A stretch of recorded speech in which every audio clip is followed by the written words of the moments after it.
जय हिंद दोस्तों। तो कैसे हैं आप सब। आज हम बात करेंगे class 10th NCERT mathematics chapter 1 का एक्सरसाइज 1.1। जितना भी एक्सरसाइज 1.1 में जितना भी क्वेश्चन है ना, सबका आज डिस्कशन देखेंगे। और जितना भी क्वेश्चन है, सभी क्वेश्चन को क्या आसान ट्रिक है, क्या आसान फार्मूला है, क्या कॉन्सेप्ट लगती है, इस सबको बारीकी से समझेंगे। तो चलिए हम बिना किसी देरी के स्टार्ट करते हैं अपना फर्स्ट चैप्टर। तो यहाँ पे है प्रश्नावली 1.1 में देखा जाए, यहाँ पे एक नंबर क्वेश्चन है 140। 140। तो यहाँ पे क्वेश्चन में क्या दिया है, क्वेश्चन में दिया है कि इसके अभाज्य गुणनखंडों के गुणनफल के रूप में लिखना है। मतलब इसका अभाज्य गुणनखंड पहले निकालना है। मतलब गुणनखंड इसका जो फैक्टर है अभाज्य, उसको पहले यहाँ पे निकालना है। जो अभाज्य फैक्टर है उसको पहले यहाँ पे निकालना है। उसके बाद इसको जो फैक्टर होगा ना, उसको गुणनखंडों के रूप में लिखना है। मतलब कहने का मतलब गुणनफल के रूप में लिखना है। जैसे इसका जो गुणनखंड आएगा ना, सबको गुना करके इतना बना के लिखना है। तो चलिए हम बात करते हैं आखिर ये कैसे सॉल्व होगा। तो यहाँ पे 140 है, तो इसको कैसे सॉल्व किया जाएगा। जैसे जिस प्रकार से हम एचसीएफ सॉल्व करते हैं ना, उसी प्रकार से एचसीएफ एलसीएम करते हैं ना, उसी प्रकार से। जैसे कितना हो जाएगा, जैसे 140 है, ये कोई मतलब बहुत एथी टॉपिक नहीं है, बहुत हार्ड टॉपिक नहीं है। यहाँ पे कितना 2 से लगेगा तो कितना हो जाएगा, डेट इज मेरे ख्याल से ये 70 हो जाएगा। फिर यहाँ पे 2 से अगर यहाँ पे लगेगा तो ये 35 हो जाएगा। आप समझ रहे होंगे। फिर यहाँ पे मतलब कटाते जाना है। मतलब 2 से यहाँ पे इसको कटाए हैं तो 17 आया है। फिर 2 से यहाँ पे इसको कटाए हैं तो 35 आया है। फिर इसको अगर हम यहाँ पे 5 से कटाते हैं तो 7 आ जाएगा। अब इसके बाद ये फैक्टराइज नहीं होगा। अब इसके बाद ये फैक्टराइज नहीं आएगा, मतलब इसका एक कोई अभाज्य गुणनखंड नहीं आएगा। तो यहाँ पे चलिए बात करते हैं क्या हो जाएगा इसका। 140 का क्या हो जाएगा, अगर 140 को लिखा जाएगा अभाज्य गुण। देखिए ये जो जितना भी नंबर आया है, ये सभी अभाज्य है, अभाज्य है। और इस सब का गुणनफल ही 140 होगा। तो चलिए इसका गुणनखंड के रूप में लिख देते हैं। कितना हो जाएगा, 2 × 2 × 5 × 7 हो गया। अब यहाँ पे आप यहाँ तक भी आंसर लिख देंगे तो सही हो जाएगा। लेकिन अगर आप इसको बढ़ाना चाहते हैं ना, 2 नंबर में क्वेश्चन आता है ये, अगर आप इसको बढ़ाना चाहते हैं तो आप यहाँ पे कर देंगे 2 × 2 × 5 × 7 है, तो यहाँ पे डबल 2 है, तो इसको 2 का स्क्वायर भी लिख सकते हैं। मतलब 2 का स्क्वायर, मतलब स्क्वायर मतलब क्या होता है, मतलब 2 बार गुना, 2 बार गुना। तो यहाँ पे 2 का 2 बार गुना है, तो इसको 2 का स्क्वायर हो गया। यहाँ पे फिर 5 × 7, दैट इज राइट आंसर। यही हो गया आपका राइट आंसर। आप यहाँ तक भी कर सकते हैं, आप यहाँ तक भी कर लिए तो और अच्छा है। तो यही आपका राइट आंसर हो गया। तो चलिए यहाँ पे अब यहाँ पे 2 नंबर क्वेश्चन देखते हैं। 2 नंबर क्वेश्चन क्या है। 2 नंबर क्वेश्चन है 156। 2 नंबर क्वेश्चन है 156। तो 156 का क्या होगा, मतलब इसी प्रकार 156 का भी ऐसे, 156 का भी ऐसे ही निकालेंगे। तो क्या हो जाएगा यहाँ से, मतलब ये भी 2 से लगेगा, दैट इज 8, मतलब 28। फिर यहाँ पे 2 से लग जाएगा तो ये हो जाएगा 39। फिर यहाँ से 3 से लग जाएगा तो दैट इज 13 हो जाएगा। अब ये मतलब ये देखिए, फिर आभाज्य संख्या आ गया। अब ये भी फैक्टराइज नहीं होगा, तो फिर इसी प्रकार से कर देना है। किस प्रकार से हो जाएगा, फिर 156 का क्या है, तो 156 का क्या हो जाएगा, 156 का हो जाएगा मतलब 2 × 2 × 3 × 13, मतलब 2 × 2 × 3 × 13, that is your right answer. अगर आप इसको बढ़ाना भी चाहते हैं तो यहाँ पे 2 है, तो इसको आप 2 का स्क्वायर करके फिर यहाँ पे 3 × 13 भी लिख सकते हैं। ये भी आपका राइट आंसर हो जाएगा। आप यहाँ तक बना दिए तो आपका फुल एंड फाइनल आंसर ये हो गया। लेकिन यहाँ तक भी बना देंगे तो आपको नंबर मिल ही जाएगा। तो चलिए इस 3 नंबर क्वेश्चन का बात करते हैं। यहाँ पे 3 नंबर क्वेश्चन क्या है, इसका बात करते हैं। तो 3 नंबर क्वेश्चन है 38-25। तो चलिए इसको, इसका भी बात करते हैं। आखिर 3 नंबर क्वेश्चन है 38-25, तो इसको कैसे सॉल्व किया जाएगा, बिल्कुल इसी तरह से। तो किस प्रकार से ये हो जाएगा, 38-25 है, उसी प्रकार से लिख लेना है। फिर इसको भी ऐसे कर देना है। तो फिर यहाँ पे देखना है किससे फैक्टराइज होगा, या 2 से नहीं होगा, 3 से नहीं होगा। 3 से देख लेते हैं, मेरे ख्याल से 3 से हो जाएगा। 3 से हो जाएगा तो कितना हो जाएगा, डेट इज़ 1 2 और डेट इज़ 2 मतलब 7। और यहाँ पे कितना हो जाएगा, मेरे ख्याल से ये हो जाएगा 5। फिर यहाँ से देखा जाएगा, फिर यहाँ पे ये भी 3 से हो जाएगा, तो डेट इज 4 2 और 5।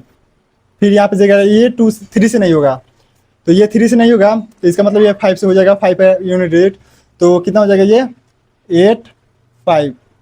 अब यहाँ पे देखा जाएगा 85 है, ये भी कितना से हो जाएगा फैक्टराइज, मेरे ख्याल से ये भी 5 से हो जाएगा, तो यहाँ पे 70 आ जाएगा। 17। तो चलिए इसका भी देख लेते हैं कितना हो जाएगा। मतलब इसका भी जो आभाज, मतलब 17 भी आवाज आया तो ये मेरे ख्याल से फैक्टराइज नहीं होगा। तो चलिए इसका भी देख लेते हैं, इसको कैसे, उसी प्रकार से जैसे 38 25 है तो इसका क्या हो जाएगा 3 इंटू 3 इंटू 5 इंटू 5 इंटू 17, मतलब 3 इंटू 3 इंटू 5 इंटू 5 इंटू 13 17 हो गया। तो यहाँ पे डबल 3 है और यहाँ पे डबल 5 है। इसको आप मतलब इसी प्रकार से लिख सकते हैं, मतलब 3 का स्क्वायर लिख सकते हैं और इस डबल 5 है तो 5 का स्क्वायर लिख सकते हैं और यहाँ पे 17 है तो फिर 17 यहाँ पे हो जाएगा। That is your right answer. ये भी आंसर हो सकता है, इसको यहाँ तक ही बढ़ा दिए तो और अच्छा है। और यहाँ पे चलिए हम 4 नंबर में क्या है, 4 नंबर में है 5005। 4 नंबर में दिया है 5005। तो चलिए हम बात करते हैं। तो इसको करने के लिए उसी प्रकार से क्या है, इसमें भी कोई मतलब अलग से फॉर्मूला नहीं लगेगा। उसी प्रकार से 5005 है ना, तो उसी प्रकार से कर दीजिए कितना, मतलब 5005 है, उसी प्रकार से यहाँ पे लगा दीजिए। तो कितना हो जाएगा यहाँ पे मेरे ख्याल से 3 से भी नहीं लगेगा, 5 से लगेगा एक बार। तो 5 से लगेगा 1001। अब मेरे ख्याल से 5 से भी नहीं लगेगा, तो मेरे ख्याल से 7 से लग जाएगा। देखिए यहाँ पे 1 हो जाएगा और यहाँ पे 30 मतलब 4 हो जाएगा, यहाँ पे 2 1 मतलब 3 हो जाएगा। और फिर यहाँ पे इसको देखते हैं तो मेरे ख्याल से 7 से नहीं होगा, मेरे ख्याल से 11 से देख लिया जाए। 11 से यहाँ पे 1 हो जाएगा 3 हो जाएगा, इसका मतलब 11 से भी हो गया। तो यहाँ पे अब नहीं होगा क्योंकि यहाँ पे 13 भी है ना, तो यह भी आभाज है, ये भी आभाज है, ये भी आभाज है, ये भी आभाज। तो चलिए इसका भी बात कर लेते हैं यहाँ पे। तो क्या हो जाएगा, इसका कितना आया, मतलब 5005 था, इसका कितना हुआ, मतलब 5 इंटू 7 इंटू 11 इंटू 13। मतलब इसमें देखिए इसमें कोई मतलब स्क्वायरिंग टाइप का नहीं है, तो इसका मतलब ये इतना ही आंसर इसका हो जाएगा। आशा करता हूँ कि आपने ये चारों क्वेश्चन तो समझ लिए। एक 5 नंबर क्वेश्चन है, चलिए उसको भी यहाँ पे देख ही लेते हैं। यहाँ पे 5 नंबर क्वेश्चन क्या दिया है, 74 29, मतलब 74 29 दिया है 5 नंबर क्वेश्चन। चलिए इसको भी सॉल्व कर लेते हैं। ये भी कुछ नहीं है, मतलब ये भी कुछ नहीं, उसी प्रकार से हो जाएगा। कितना है 74 29 है, यह भी उसी प्रकार से। ये कितना से हो जाएगा, मेरे ख्याल से ये 3 से नहीं होगा, 5 से भी नहीं होगा, 7 से भी नहीं होगा, 7 से भी नहीं होगा, 11 से भी नहीं होगा, 13 से भी नहीं होगा। इसका मतलब ये 17 से सिर्फ होगा। तो 17 से देखा जाए तो यहाँ पे कितना हो जाएगा 4 3 7 हो जाएगा। फिर यहाँ पे ये देखा जाएगा, मेरा ख्याल 17 से तो नहीं होगा, ये 19 से हो जाएगा। 19 से देखा जाएगा 2 4 7 5 7, तो डेट इज 3 हो जाएगा। अब ये है 23, ये खुद आभास संख्या है। तो मेरे ख्याल से हो गया ये हो गया, ये हो गया, ये हो गया। तो कितना हो गया, मतलब 17 29 17 19 और 23। तो मतलब इसका क्या हो जाएगा, इसका भी और मतलब बन ही गया। 74 29 का क्या हो जाएगा, डेट इज 17 इंटू 19 इंटू 23। तो ये भी अलग अलग है, तो ये भी इसका यही राइट आंसर हो जाएगा। तो मेरे ख्याल से आपने यहाँ पे समझ लिया।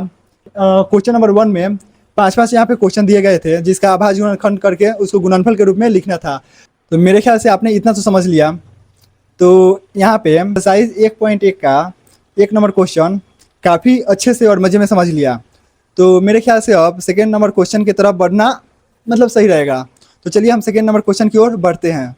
तो चलिए हम बात करते हैं यहाँ पे 2 नंबर क्वेश्चन के बारे में। आखिर 2 नंबर क्वेश्चन क्या कह रहा है, क्वेश्चन कह रहा है कि जो संख्याएं दी गई हैं यहाँ पे, तो उसका एचसीएफ और एलसीएम ज्ञात करना है। मतलब संख्याओं का एचसीएफ और एलसीएम ज्ञात करना है। उसके बाद इस नियम के आधार पे देखना है कि ये मतलब नियम पे कार्य कर रहा है कि नहीं। मतलब ये नियम है जो इस चैप्टर का फेवरेट है, याद रखना।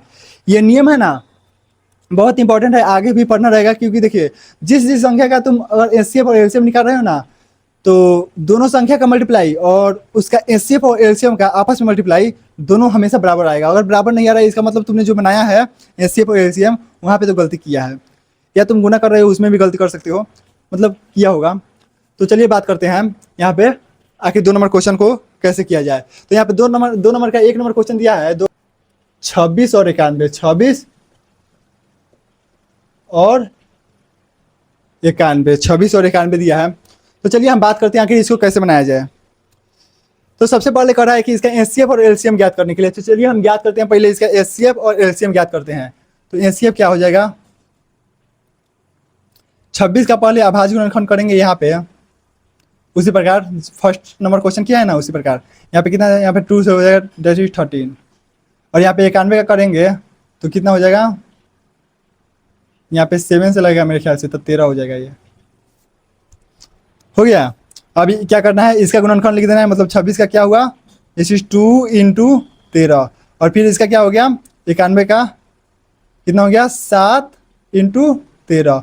अब देखना है दोनों में कॉमन क्या है, तो अब कॉमन इसमें मेरे ख्याल से 13 लग रहा है। अब दूसरा कुछ कॉमन है नहीं, दूसरा कुछ कॉमन ही नहीं है, तो इसका एचसीएफ क्या हो जाएगा, 13 ही हो जाएगा, इसका एचसीएफ 13 हो जाएगा। और फिर बात करते हैं यहाँ पे एलसीएम की बात करते हैं, एलसीएम की बात करते हैं। यहाँ पे एचसीएफ तो हमको 13 निकल गया, अब एलसीएम की बात करते हैं। तो एलसीएम क्या है इसका, मतलब एलसीएम तो और आसान है, 26 91 एलसीएम, मतलब यहाँ पे मेरे ख्याल से ये मतलब 13 से लग रहा है, बस एक 13 से कटेगा मेरे ख्याल से, दोनों मतलब ये 2 बार में और ये 7 बार में है, तो मेरे ख्याल से अब यहाँ पे नहीं लगेगा क्योंकि दोनों अलग अलग है। तो इसका क्या हो जाएगा एलसीएम, यहाँ पे एलसीएम हो जाएगा 13 × 2 × 7। समझ रहे हैं ना इसको। अगर आपको एचसीएफ और एलसीएम में दिक्कत होगी ना, तो आप ये वाला वीडियो देख लीजिएगा। तो चलिए बात करते हैं यहाँ पे कि क्या है इसका। अब यहाँ पे 13 × 2 × 7 है, अब क्या हो जाएगा, दैट इज 13 दूना 26 × 7, तो 182 मेरे ख्याल से होगा। तो इसलिए इसका एलसीएम क्या हो जाएगा, 182, क्योंकि यहाँ पे 20 सतह 140 और वो 6 सतह 42, इसमें जोड़ के 182 आ गया। एचसीएफ हमको मालूम चल गया, एलसीएम मालूम चल गया। अब क्या कर रहा है, इस फार्मूला पे इसको साबित करना है कि ये फार्मूला पे काम कर रहा है कि नहीं, मतलब जांच करना है कि इस फार्मूला पे ये चल रहा है कि नहीं। फार्मूला क्या है, फार्मूला है कि फार्मूला क्या है, फार्मूला है तो लिखा है 2 संख्याओं का मतलब गुणनफल बराबर एचसीएफ × एलसीएम, यही लिखा है फार्मूला। फार्मूला में क्या दिया है, फार्मूला में यही चीज दिया है, देख लीजिए एक बार, फार्मूला में यही चीज दिया है। तो क्या हो जाएगा, दोनों संख्या का गुणनफल, मतलब दिया गया जो संख्या था, मतलब एक 26 था और 91 था, इसी का ना निकालना था, तो 26 और 91 का निकालना था, ये दोनों संख्या का गुणनफल, और गुणनफल यहाँ पे था, और एचसीएफ गुणे एलसीएम, और इसका एचसीएफ और एलसीएम जो निकाले हैं इसका गुणनफल दोनों सेम आना चाहिए। मतलब 26 × 91 है, तो 26 × 91 है यहाँ पे, और इक्वल टू का साइन है, इक्वल टू का साइन यहाँ पे दे देंगे। फिर यहाँ पे एचसीएफ क्या हो जाएगा, एचसीएफ है 13, एलसीएम क्या है, एलसीएम है 182, हो गया। अब इसको मल्टीप्लाई कर रहे हैं, ये कितना आ रहा है मेरे ख्याल से 20 में 91 से मल्टीप्लाई करता हूँ, 26 में 91 से करो, कितना हो गया, डेट इज 26, और यहाँ पे कितना हो गया 54, और 9 दूना 18, 18 5 23, मेरे ख्याल से कितना हो गया 6 6 23, मतलब 23 66, मेरे ख्याल से 23 66 हो गया, मतलब इसका मल्टीप्लाई 23 66 आया। अब इसका भी देख लेते हैं, इसका मतलब 182 × 13 करे तो डेट इज 182 × 13 करे तो कितना हो जाएगा, 13 दूना 26 6, 13 8 104, 4 2 6, डेट इज 10, और 13 कम 13 10 23, मतलब इसका भी 23 66 आ गया। तो इसका भी 23 66 आ गया। इसका मतलब हमने जो किया है, तो वो जो किया है हमने एचसीएफ और एलसीएम जो काफ़ी सही तरीके से किया है, ये नियम पे भी काम कर रहा है, इसका मतलब हमने सही किया है। तो यहाँ पे आपने ये समझा कि जो 3 क्वेश्चन दिया गया है, ये तीनों क्वेश्चन किस आधार पे बनेगा, आपने उस आधार को समझ लिया। तो मेरे ख्याल से आपने 1 नंबर 2 का 1 नंबर क्वेश्चन समझ लिया पूरी तरह से अच्छे से। अगर नहीं समझ आएगा तो कमेंट कर लीजिएगा, हम फिर समझा देंगे। और यहाँ पे 2 नंबर क्वेश्चन फिर देखते हैं यहाँ पे। तो चलिए बात करते हैं हम यहाँ पे 2 नंबर क्वेश्चन की। मतलब 2 नंबर में क्या है, 510 और 92, मतलब इसका भी पहले एचसीएफ ज्ञात करना है, उसके बाद एलसीएम इसका भी ज्ञात करना है। तो चलिए इसका भी बात करते हैं कि इसका कैसे होगा। तो यहाँ पे 510 है और 92 है, तो पहले हम इसका एचसीएफ ज्ञात करते हैं उसी प्रकार से जिस प्रकार हमने ज्ञात किया था। तो चलिए हम बात करते हैं इसका एचसीएफ की पहले शुरुआत करते हैं। तो यहाँ पे सबसे पहले 510 है, उसका हम यहाँ पे मतलब गुणनखंडन करते हैं, तो कितना हो जाएगा, यहाँ से 2 से लग जाएगा, तो डेट इज 2 यहाँ पे 2 5 5 255 आ जाएगा। फिर यहाँ पे देखा जाए तो मेरे ख्याल से ये 3 से लग जाएगा, तो डैट इज़ 8 और यहाँ पे 5 आ जाएगा। तो यहाँ पे मेरे ख्याल से ये 3 से तो नहीं लगेगा, 5 से लगेगा, तो डैट इज़ 17 आ जाएगा। तो मेरे ख्याल से आपने यहाँ पे देखा। और इसका अगर 92 का करेंगे, 92 का करेंगे तो क्या हो जाएगा, फिर यहाँ पे 2 से लगेगा, डैट इज़ कितना हो जाएगा, ये 46 हो जाएगा। फिर यहाँ से 2 से लगेगा तो कितना हो जाएगा, तो ये कितना हो जाएगा, 2 3 हो जाएगा। फिर 2 3 है तो ये भी एक अभाज्य संख्या है, तो इसका भी नहीं होगा। तो 510 का कितना आया, मतलब 510 का कितना आया, that is 2 into 3 into 5 into 17। और यहाँ पे 92 का कितना आया, 2 इंटू 2 इंटू 23, 2 इंटू 2 इंटू 23। यहाँ पे आपको मालूम चला गया, यहाँ पे आपको मालूम चला कि इस दोनों में मतलब दोनों का हमने अभाज्य गुणनखंडन किया तो क्या क्या आया। अब क्या करना है, अब इन दोनों में कॉमन देखना है कि आखिर कॉमन क्या है, क्योंकि कॉमन ही होता है दोनों के गुणनखंडन में। जो कॉमन होता है ना, क्या होता है, हाईएस्ट कॉमन फैक्टर। तो दोनों में हाईएस्ट कॉमन क्या है पहले, तो उसका बात करते हैं। यहाँ पे 2 यहाँ पे कॉमन हो जाएगा, और यहाँ पे और 2 यहाँ पे नहीं है, 3 नहीं है, अब कोई कॉमन नहीं होगा। तो बस इसका एचसीएफ क्या हो जाएगा, बस इसका एचसीएफ 2 हो जाएगा। और लगे हाँ तो यहाँ पे एलसीएम भी कर लेते हैं। अगर बात किया जाए एलसीएम की तो कितना, 510 और 92 का, तो कितना हो जाएगा, 2 से लगेगा 255, क्या 46 हो जाएगा। अब ये कोई भी अंक से डिवाइड नहीं होगा तो कितना हो जाएगा, इसका अगर एलसीएम देखा जाएगा तो 2 इंटू 255 इंटू 46, मतलब इसका यही आंसर हो जाएगा। अब इसको किया जाएगा तो कितना हो जाएगा, 255 में 2 से गुना कर जैसे 510 इंटू 46 आया। अब यहाँ पे इसका राइट आंसर क्या हो जाएगा, देखा जाएगा, डेट इज 510 इंटू 46 करना है। तो सबसे पहले यहाँ पे देखेंगे 46 हो गया, कितना हो गया, 23 46, और एक यहाँ पे 0 था तो यह 0 आ जाएगा। तो कितना हो जाएगा, 23 46 0, मतलब 23,460, दैट इज एलसीएम।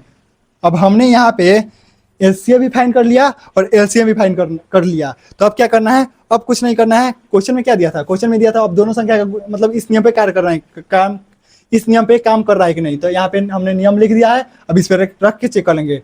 तो दोनों संख्या गुणनफल, मतलब दोनों संख्या मतलब इस संख्या का एचसीएफ और एलसीएम यहाँ पे दिया गया है, यहाँ पे मान रखने के लिए दिया गया है, लेकिन यहाँ पे दोनों संख्या बोला है, तो ये वाला दोनों संख्या तो कितना है, मतलब 510 इंटू 92, और यहाँ पे एचसीएफ क्या है, तो एचसीएफ है 2, एलसीएम क्या है 23 46 0, मतलब 23 46 0। तो यहाँ पे अब क्या करेंगे, अब इसको यहाँ पे मतलब देखेंगे, यहाँ पे मल्टीप्लाई करके देखेंगे। ये आ रहा है 46 920, 46 920 आ रहा है। अब यहाँ पे अब इसको करके देखेंगे ये कितना आ रहा है, मतलब इसमें डबल मल्टीप्लाई करना है, तो कितना हो जाएगा, दैट इज 0 2 3 मेरे ख्याल 9, और यहाँ पे दैट इज 46, मतलब इसका भी 46 920 आ गया, इसका भी 46 920 आ गया, मतलब दोनों तरफ सेम आ गया, दोनों तरफ सेम आ गया। तो इससे हमको ये मालूम चलता है कि इस फार्मूला पे ये जब हमने जो बनाया है उसका जो एचसीएफ और एलसीएम आया है इस फार्मूला पे कार्य कर रहा है, और फार्मूला पे जब कार्य कर रहा है तो इसका मतलब हमने जो बनाया है सही बनाया है, सही डायरेक्शन में हमने किया है, और इसका मतलब एलसीएम और एचसीएफ जो हमने किया है ठीक ठीक किया है। तो चलिए हम बात करते हैं यहाँ पे 2 नंबर क्वेश्चन का। हमने 2 नंबर जो दिया था उसको भी हमने सरलतापूर्वक और आसान भाषा में कर लिया। तो चलिए हम बात करते हैं यहाँ पे 3 नंबर क्वेश्चन की। 3 नंबर क्वेश्चन दिया है 336 और 54, मतलब 336 और 54 दिया है 2 नंबर क्वेश्चन में। तो चलिए इसको भी सॉल्व करते हैं बिल्कुल उसी तरीके से। तो यहाँ पे अब फिर उसी पर पहले हम इसका एचसीएफ याद करेंगे।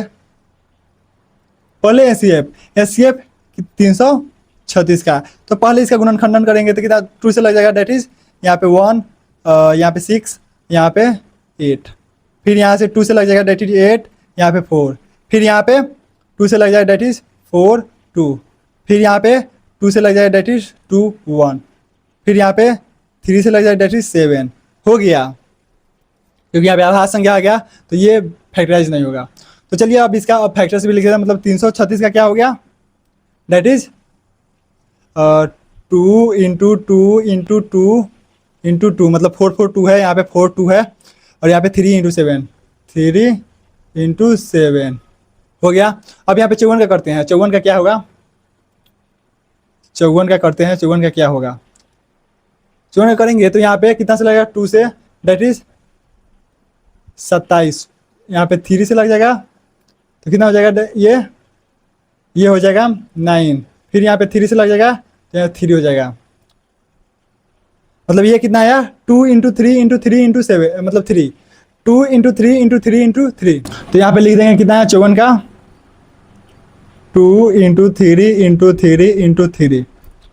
तो अब इसमें देखेंगे सबसे हाईएस्ट कॉमन क्या है, तो यहाँ पे पहले तो 2 कॉमन हो रहा है यहाँ पे, फिर यहाँ पे 2 2 2 नहीं है, यहाँ पे 3 है एक, तो एक 3 कॉमन होगा, और इसका जोड़ा नहीं मिल रहा है, इसका जोड़ा नहीं मिल रहा है, तो हम इसको ऐसे ही रहने देंगे। तो पहले कॉमन क्या हुआ है, तो एचसीएफ निकालने के लिए जो कॉमन हुआ है उसको लिख दो, मतलब कॉमन ये एक 2 हुआ है और एक 3 है, आपस में मल्टीप्लाई कर दो, कितना आया 2 3 6, इसका मतलब ये जो 6 आया है ना, एचसीएफ कितना हो गया 6, इसका मतलब एचसीएफ 6 हो गया। बात समझ गए। अब यहाँ पे हम इसका एलसीएम ज्ञात करेंगे, एलसीएम ज्ञात करेंगे कितना है 336 और 54 का, तो यहाँ से 2 से लगाएंगे तो कितना हो जाएगा, डेट इज 168, और ये कितना हो जाएगा 27, फिर यहाँ से देखेंगे तो ये 3 से लगेगा, क्योंकि ये 3 से लगेगा, तो कितना हो जाएगा, डेट इज 5 6, और ये कितना हो जाएगा, डेट इज 9। तो मेरे ख्याल से अब कोई ऐसा स्पेसिफिक नंबर नहीं है जिससे ये दोनों कट जाए, तो मेरे ख्याल से ऐसे ही इसको लिख देंगे, तो कितना आ जाएगा इसका 2 इंटू 3 इंटू 56 इंटू 9, यही हुआ, तो कितना हो जाएगा 2 3 6 9 54, मतलब 54 इंटू 56 हो गया, मतलब 2 3 6 9 54, और 54 इंटू 56 कर 54 इंटू 56। अब इसको आपस में मल्टीप्लाई करेंगे तो कितना हो जाएगा, यहाँ पे 3024 आ गया, मतलब 3024 आ गया, डेट इज यहीं आपका एलसीएम हो जाएगा, क्या हो जाएगा, एलसीएम, यहीं आपका एलसीएम हो जाएगा। अब हमको यहाँ पे फिर ज्ञात हो गया, यहाँ पे एलसीएम तो हमने फाइंड कर लिया और एलसीएम भी हमने फाइंड कर लिया, तो आपको अब क्या करना है, अब बस इस नियम पे रखना है और देखना है कि इस नियम पे ये फॉलो कर रहा है कि नहीं, अब ये नियम को फॉलो कर रहा है कि नहीं, बस हमको यहीं चेक करना है। तो चलिए हम बात करते हैं यहाँ पे इस नियम को फॉलो करने के लिए, यहाँ पे चेक करते हैं पहले ये नियम पे कार्य कर रहा है कि नहीं, मतलब नियम पे कार्य कर रहा है कि नहीं, इसको चेक किया जाए। तो क्या है 336 इंटू, मतलब 336 और एक दूसरा है 54, मतलब 336 इंटू 54, यही है 336 इंटू 54, इक्वल टू के साइन है, इक्वल टू लिख दिया यहाँ पे। अब कितना एचसीएफ और एलसीएम, एचसीएफ क्या है, एचसीएफ है 6 और एलसीएम क्या है, एलसीएम है 3024, मतलब 3024। अब चलो यहाँ पे बात करते हैं कितना हो गया, यहाँ पे 54 से मल्टीप्लाई करेंगे तो कितना हो जाएगा, 18 1 44 आ रहा है, मतलब ये मल्टीप्लाई कर रहे हैं तो कितना आ रहा है 18 1 44, 18,144 आ रहा है। अब इसको देखते हैं कि ये कितना आ रहा है, ये कितना आएगा, मतलब मल्टीप्लाई करके देखते हैं, 6 6 24 के 4, और यहाँ पे 2 6 18, 18 2 20,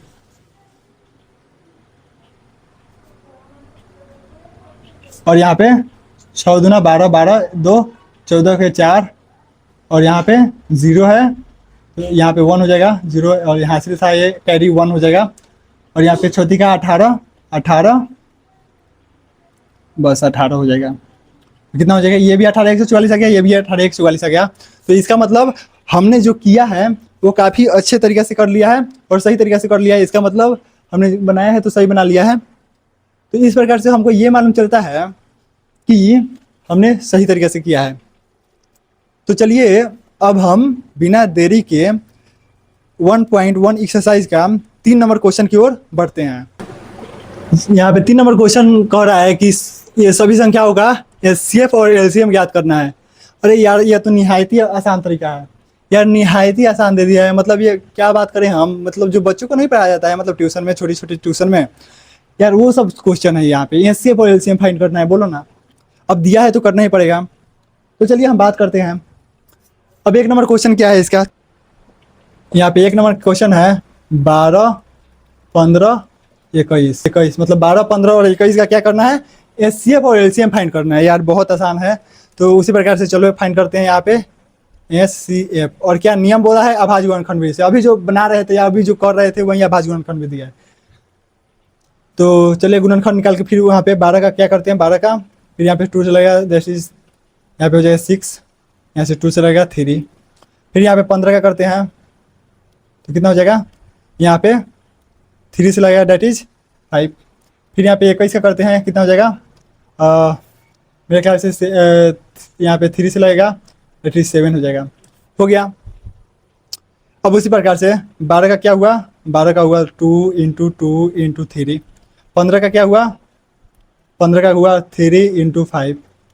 और यहाँ पे 21 का क्या हुआ, मतलब 3 इंटू 7। मतलब एचसीएफ का अर्थ क्या होता है, एचसीएफ का हाईएस्ट कॉमन फैक्टर, मतलब इसमें क्या कॉमन है, इसमें जो सबसे ज़्यादा कॉमन है उसको निकाल लो। यहाँ पे बस एक 3 के अलावा दूसरा कुछ मेरे को कॉमन नहीं दिख रहा है। देख लो यहाँ पे 2 है, इसमें किसी में 2 नहीं है, यहाँ पे 7 है, इसमें 5, मतलब सब अलग अलग है। तो इसमें क्या हो जाएगा, एचसीएफ का क्या हो जाएगा, ओनली 3। ओनली इसका एचसीएफ 3 हो जाएगा। क्यों, क्योंकि बस 3 ही कॉमन है। तो आपको मालूम चल गया यहाँ पे एचसीएफ क्या होगा, एचसीएफ 3 हो गया। अब यहाँ पे एलसीएम की बात करते हैं। एलसीएम क्या होगा इसका, एलसीएम क्या होगा 12, 15, 21 का।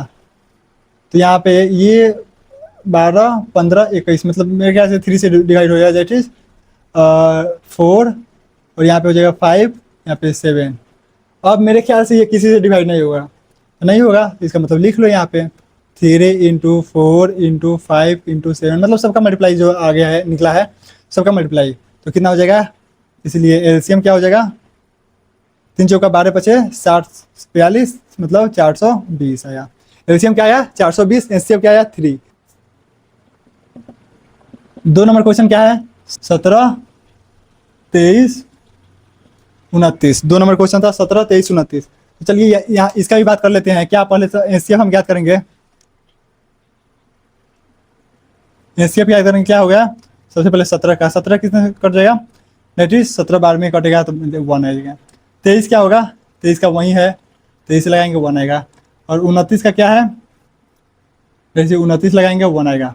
तो सबसे पहले यहाँ पे 17 का क्या है, मतलब 1 इंटू 17 है। 23 का क्या है, मतलब 1 तो इसमें भी आता, लेकिन 1 से हम मल्टीप्लाई करते तो वही होता, मतलब 3 में कुछ किसी भी अंक से 1 से मल्टीप्लाई करेंगे 0 को छोड़कर तो बस वही अंक आएगा। तो फिर वहीं पे 23 है यहाँ पे, तो यहाँ पे 1 इंटू 23, और यहाँ पे 29 है, तो दैट इज 1 इंटू 29। कॉमन क्या आया, कुछ नहीं, इसका मतलब 1 आया कॉमन। 1 तो आएगा, हर चीज़ में आएगा 1, तो 1 से मल्टीप्लाई करेंगे तो वही बात हो जाता है। इसका एचसीएफ क्या हो जाएगा 1 हो गया। अब यहाँ पे लगे हाँ तो यहाँ पे एलसीएम की बात कर लेते हैं। यहाँ पे लगे हाँ तो एलसीएम की बात कर लेते हैं। यहाँ पे 17, 23, 29, मेरे ख्याल से किसी से डिवाइड नहीं होगा। कोई भी ऐसा स्पेसिफिक नंबर नहीं है वो एक को छोड़कर, यार एक से क्या डिवाइड करें हम, मतलब कोई भी ऐसा नंबर नहीं है जिससे यह डिवाइड हो जाए एक को छोड़कर, मतलब तीनों डिवाइड हो जाए।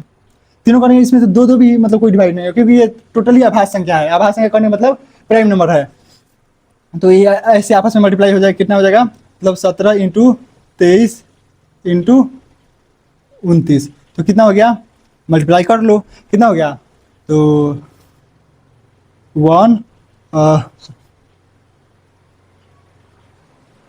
389 इंटू 29 कितना आया, और यहाँ पे मल्टीप्लाई करेंगे तो कितना आ जाएगा, तो डैट इज कितना हो जाएगा, मेरे ख्याल से यहाँ पे 9, 1,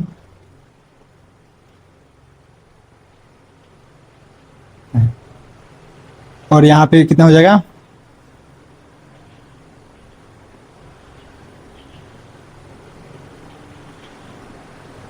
यहाँ पे हो गया, तो कितना हो गया, मेरे ख्याल से देखा जाए तो यहाँ पे 2 और यहाँ पे 7, ठीक है, यहाँ पे 9, यहाँ पे 3, यहाँ पे 13 तेरह 3 यहाँ पे हो जाएगा, फिर 7 3 10 7 3 10 1 11 आ जाएगा, 11 3 3 9 हो जाएगा। यही है इसका एलसीएम हो जाएगा, ये इसका एचसीएफ हो जाएगा। राइट आंसर आपका आपके सामने है। तो आपने यहाँ पे दो दो क्वेश्चन को देख लिया, यहाँ पे 3 3 क्वेश्चन इसमें दिया गया है 3 नंबर में। तो चलिए बात करते हैं तीसरा नंबर क्वेश्चन के बारे में।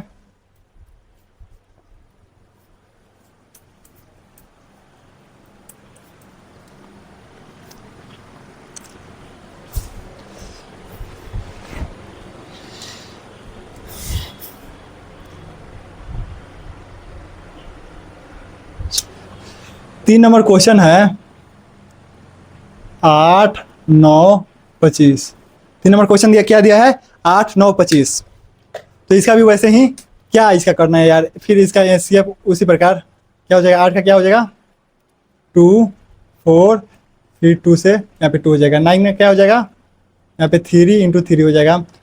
फिर 25 का क्या हो जाएगा, डेट इज 5 इंटू 5। यहाँ पे समझ गए आप। 8 का कितना आया 2 इंटू 2 इंटू 2। इसका 9 का कितना आया 3 इंटू 3।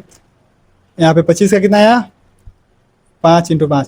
मतलब देखिए हाईएस्ट कॉमन फैक्टर मतलब तीनों में कॉमन होना चाहिए। तो यहाँ पे देखिए आप तीनों में क्या कॉमन है, कुछ नहीं कॉमन है, कुछ नहीं कॉमन है। इसका मतलब इसमें 1 से मल्टीप्लाई कुछ कोई बात नहीं, इसमें भी 1 से मल्टीप्लाई कोई बात नहीं, इसमें से 1 से मल्टीप्लाई कुछ भी बात नहीं। मतलब कॉमन क्या हो गया, 1 आ गया कॉमन, आ गया कि नहीं। तो इसलिए इसका एचसीएफ क्या हो जाएगा 1। मतलब कुछ कॉमन ही ना हो तो इसका एचसीएफ 1 हो जाएगा, याद रखिएगा बस।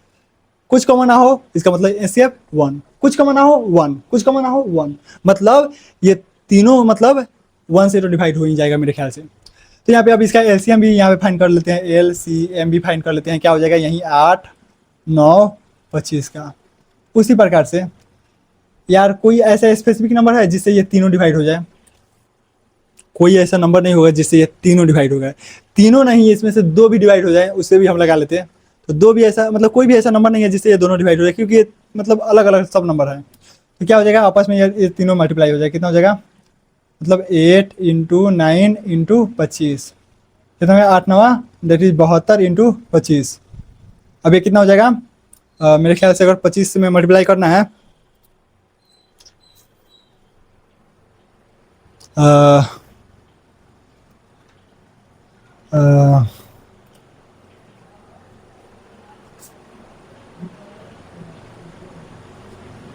डेट इज 1800 हो जाएगा, 1800 होगा।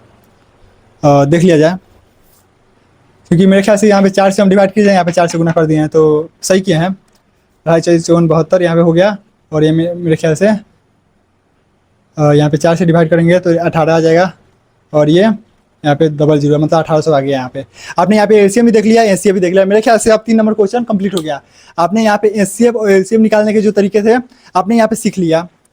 और जो यूक्लिड नियम में था तो ए बराबर बी क्यू प्लस आर के नियम से उसका भी इसी प्रकार एचसीएफ करना है, लेकिन वो भाग विधि से होता है। तो मैंने भाग विधि से बना के इस वीडियो में डाल दिया है, तो इस वीडियो को देख लीजिएगा।